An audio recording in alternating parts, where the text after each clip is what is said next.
Orang-orang yang menerima Ramadan itu akan terbagi kepada 3 bagian. Berapa bagian? Nah, wajah-wajah yang sekarang tampak, Bapak Ibu yang sekarang hadir, itu oleh Al-Quran sejak bulan Sya'ban sekarang ini. Awas hati-hati ya, karena ayatnya turun di bulan Sya'ban. Saya ulangi. Ayat tentang persiapan puasa yang menunjukkan perintah menunaikan ibadah Ramadan, itu turunnya bukan saat bulan Ramadan. Turunnya di bulan Sya'ban, di tahun kedua Hijrah, di hari Senin. Saya ulang ya, harinya hari apa? Bulannya bulan apa? Tahunnya tahun keberapa? 2. Jadi 2 tahun Nabi berada di Madinah, turunlah kemudian ayat ini di hari Senin, di bulan ke-8 di bulan Sya'ban. Dan ketika turun, itu panggilan pembukanya langsung membagi orang Islam yang menyatakan beriman kepada 3 golongan. Nanti kita lihat kira-kira malam hari ini kita ada di posisi yang mana. Yuk kita cepat masuk. Sekarang izinkan saya langsung masuk ke intinya. 1. Quran surah kedua Al-Baqarah ayat 183. Paling kiri sebelah atas di mushaf. Perhatikan kalimatnya. A'udzubillahi minasyaitonirrajim. Bismillahirrahmanirrahim. Ya ayyuhalladzina amanu kutiba alaikumus kama kutiba alal ladzina min qablikum la'allakum. Baik. Sekarang fokus baik-baik.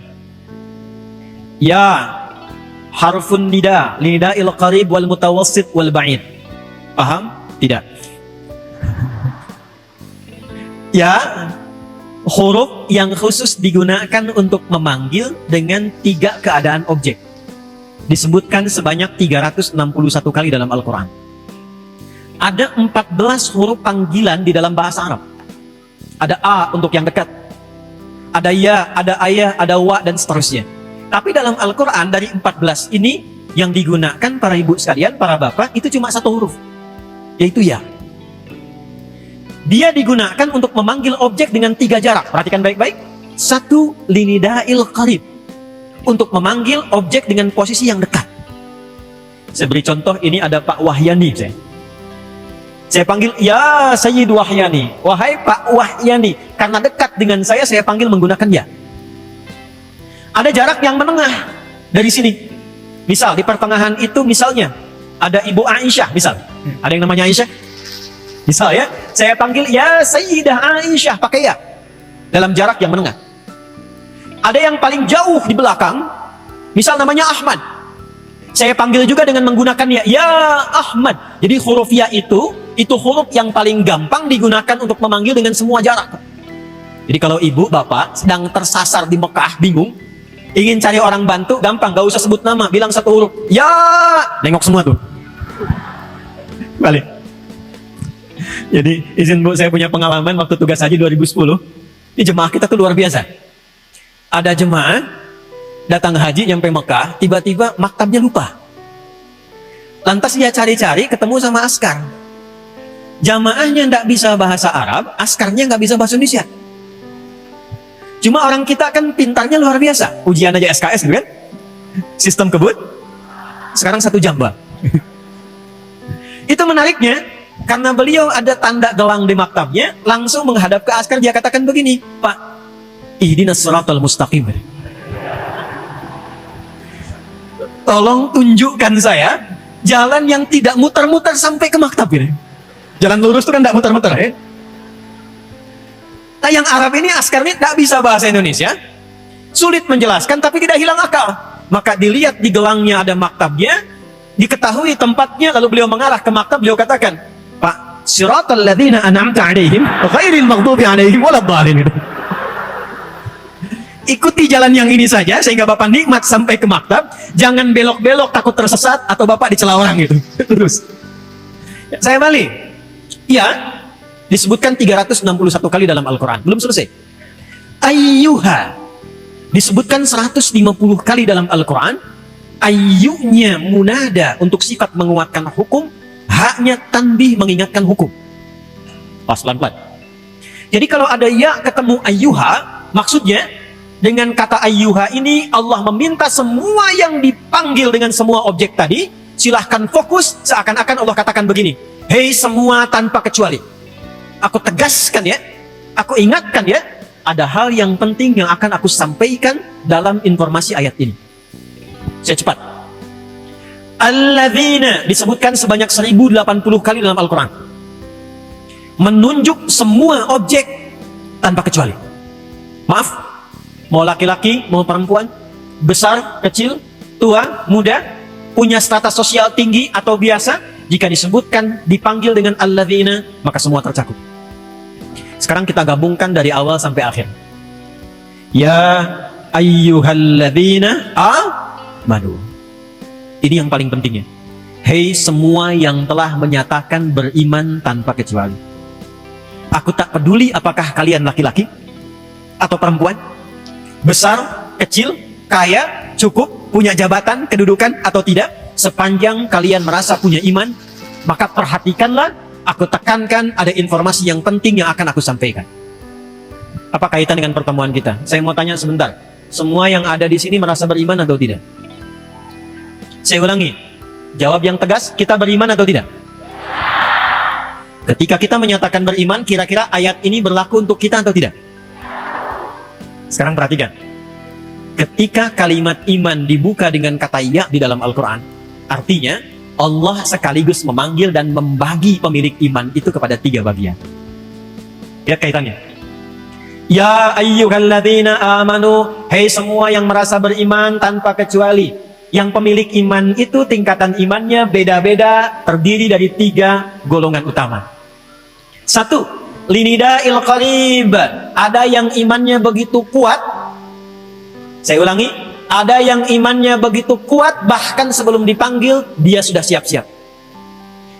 2, ada yang imannya standar, tengah-tengah, kuat tidak, belum sampai, lemah juga tidak. 3, saya agak cepat, ada yang imannya kualitas lemah. Sudah diingatkan, sudah sampai, masih belum ingat. Perhatikan baik-baik. Ya ayyuhalladzina amanu, aku tidak peduli, kata Allah, sepanjang dia merasa punya iman, maka yang lemah imannya dengan informasi ini akan dinaikkan menjadi kuat, yang menengah akan semakin dekat, dan yang kuat akan semakin lekat dengan Allah Subhanahu wa Ta'ala. Jadi Allah buka keterangan tentang Ramadan di bulan Sya'ban, 1 membagi keadaan iman kita, sekaligus yang kedua memberikan berita penting. Ramadan bisa mengangkat derajat keimanan seseorang yang jauh dari Allah pun seketika bisa menjadi dekat ketika ia memanfaatkan Ramadan dengan baik. Yuk sekarang kita ilustrasikan ya. Bapak Ibu sekalian, kalau pengen ngecek iman kita sekarang di kondisi lemah, menengah, atau kuat, itu ada standarnya di Quran surah ke-8 ayat ke-2. Saya ulang ya. Quran surah 8 Al-Anfal di ayat yang kedua, paling kanan sebelah atas di mushaf. Standar untuk mengecek kira-kira malam ini kita di posisi mana? Iman yang kuat, yang menengah, atau yang jauh? Innamal mu'minuna. Innama adatul hasri. Perhatikan, huruf untuk membatasi satu hukum yang ada di ruang lingkup itu saja. Innamal mu'minuna, yang disebut orang punya iman itu tandanya berikut. Kalau tak punya tanda ini, tanda standar, artinya dia belum masuk pada golongan beriman. 1, idza dzukirallahu, jika disebutkan nama Allah kepadanya, wajilat qulubuhum, ada getaran dalam hati.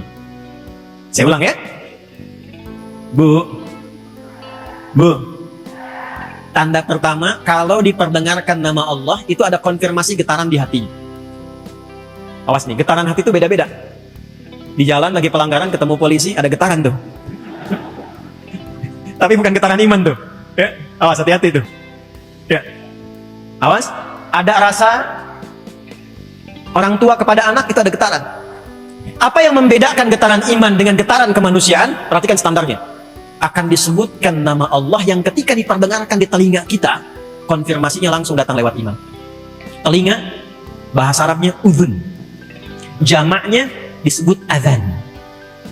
Setiap hari 5 kali dalam pergantian waktu itu nama Allah disebutkan dalam setiap pergantian waktu. Pagi baru bangun tidur disebutkan, siang disebutkan, ganti sore disebutkan, masuk menjelang malam maghrib disebutkan, malam sebelum tidur disebutkan. Untuk mengecek, jangan-jangan kata Nabi, ada yang paginya yusbihu mu'mina, dia masih punya iman, wa yumsi kafira, ternyata sorenya hilang imannya.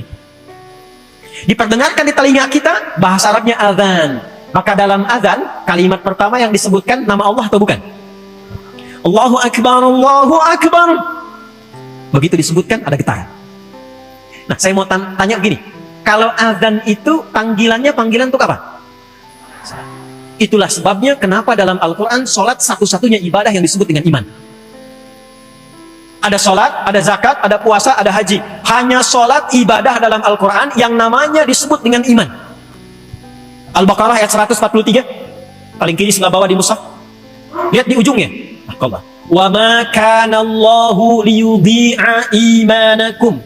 Kalau ada orang sholat dilakukan dengan imannya, tapi dia nggak tahu kiblat, maka karena imannya kepada Allah, dia menghadap dengan berkeyakinan dia menghadap kiblat. Kata Allah, imannya itu yang aku nilai sebagai sholatnya. Perhatikan. Dan kata sholat dalam Al-Quran itu menjadi pembuka kata yang disandingkan dengan iman. Jadi kalau teman-teman baca Quran, mencari kata iman pertama dalam Quran disandingkannya dengan sholat. Al-Baqarah ayat 3, alladzina yu'minuna bil ghaibi wa yuqimunas. Ada orang-orang takwa yang cirinya dia punya iman konsisten. Pembuktian pertamanya dalam sholat. Maaf, jadi kalau pengen ngecek iman kita itu standarnya rendah, menengah, atau kuat, maka cek dalam sholat. Bagaimana cara ngecek dalam sholatnya? Inilah detailnya Al-Quran. Al-Baqarah ayat 238, paling kanan sebelah atas, pojok. Lihat kalimatnya. Hafizu ala salawati was salatil wusta wa qumu lillahi qanitin. Kata Allah, coba cek, kira-kira orang yang muslim beriman itu tahu waktu sholat untuk menjaganya atau tidak? Yuk sebentar. Subuh besok jam berapa? Jangan lihat sini, nggak ada. 4:35, 4:24. Terjadi perbedaan pendapat waktu sholat subuh. Di mana ini ahli hisab? Ya, ini menunjukkan kita datang dari tempat yang berbeda-beda. Ya, baik. Kita ambil yang standar, misal 4:35, 4:27. Tadi dilandut 4:26 saya. Ambil 4:27 lah ya, izin Pak ya. 4:27, 4:35 komat beliau. Lihat, 4:37. Allahu Akbar, Allahu Akbar. 4:37. Begitu dipanggil, saat dipanggil kita langsung sadar, ya Allah sudah azan, siap-siap sholat. Ini adalah menunjukkan iman yang standar.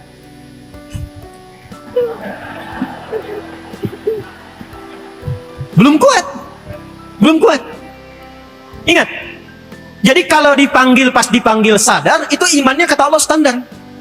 Izin Bu Rektor, di sini aktivitas jam berapa dimulai? Ya, jam 8. Kampus aktivitas kuliah dibuka jam 8. Mahasiswa datang jam 8. Standar tidak? Standar.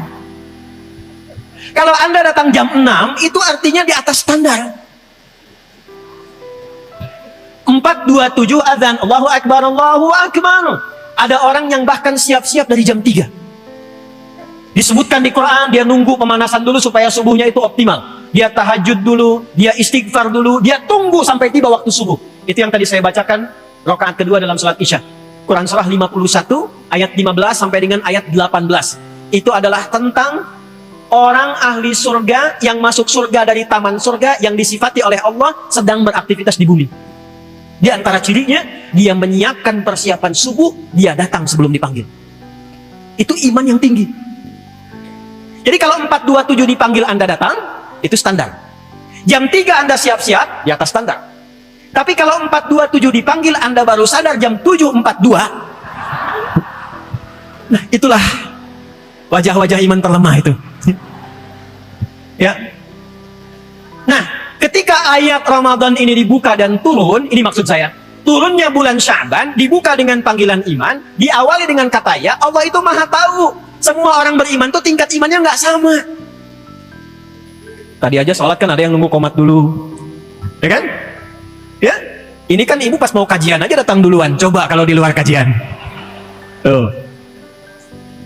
Tapi indahnya pembuka Quran itu, perhatikan kalimatnya. Kata Allah, Ramadan ini spesial karena ia bisa mengangkat iman yang paling rendah pun itu bisa naik ke posisi tertinggi. Itulah kehebatannya Ramadan, keunggulannya Ramadan. Ini yang menjadikan awal Ramadan itu menjadi berkah, karena di awal Ramadan itu semua jenis rahmat Allah diturunkan, mencakup semua pemilik iman. Itulah sebabnya nanti Masjid Al-Lidah ini pada saat malam pertama Ramadan, jangankan yang sering ke masjid, yang jarang ke masjid pun bisa saf pertama. Maaf, jangan simpulkan yang datang saf pertama nggak pernah ke masjid ya. Tapi kalau nggak percaya silahkan Bu. Yang nggak pernah pegang mushaf, itu ibu-ibu malam Ramadan bisa tadarusan. Yang jarang sholat sunnah, itu Ramadan itu bahkan dikejar keadaan sunnahnya. Itulah indahnya Ramadan. Itulah indahnya Ramadan. Tapi siapa yang bisa mendapatkan itu? Ialah orang-orang yang memulai persiapan sejak Sya'bannya. Jadi kalau kita tidak tarhib dari bulan Sya'ban, vibes-nya nggak akan dapat. Ya. Auranya tidak akan sampai. Itulah sebabnya hadis riwayat An-Nasa'i. Saya cepat. Nomor hadis 2357. Silakan dicek, saya sudah lihat. Riwayatnya dari sahabat Usama bin Zaid radhiyallahu taala anhu. Dikonfirmasi oleh Sayyidah Aisyah di Al-Bukhari, perhatikan kalimatnya. Qala, ya Rasulullah, lam araka tasumu syahra. Saya tidak pernah menyaksikan Anda menunaikan banyak puasa sunnah hampir dalam sebulan. Kama tasumu Sya'ban atau kama qala. Seperti Anda menunaikan puasa sunnah ini di bulan Sya'ban. Saya ulang ya. Hadis ini memberikan kesan Nabi itu bulan Sya'ban itu sudah tarhib Bu, untuk persiapan Ramadan. Anda bayangkan seorang Nabi istimewa, ada ayat turun memujinya, wa innaka la'ala khuluqin 'azim. Ada satu surat diturunkan menjamin surganya sebelum wafat, surah Al-Kautsar. Dipuji oleh Allah dengan semua keluarganya, dipuji sahabatnya, dipuji umatnya. Nabi mulia ini masih persiapan menjelang Ramadan dari sejak Sya'ban. Ada yang mengaku umat Nabi Muhammad, tidak pernah ada ayat turun memujinya, tidak ada satu ayat atau surat bahkan menjamin surganya, tidak disebutkan keluarganya dalam Al-Quran, bahkan dia mengaku muslim dan beriman, tidak memiliki persiapan sebelum datang Ramadan, sehingga ketika sampai Ramadan, tidak siap dia untuk menjemputnya. Itu poin satu. Karena itu tolong malam hari ini silahkan dicek kira-kira berada di level mana keimanan kita dan seperti apa persiapan menuju Ramadan.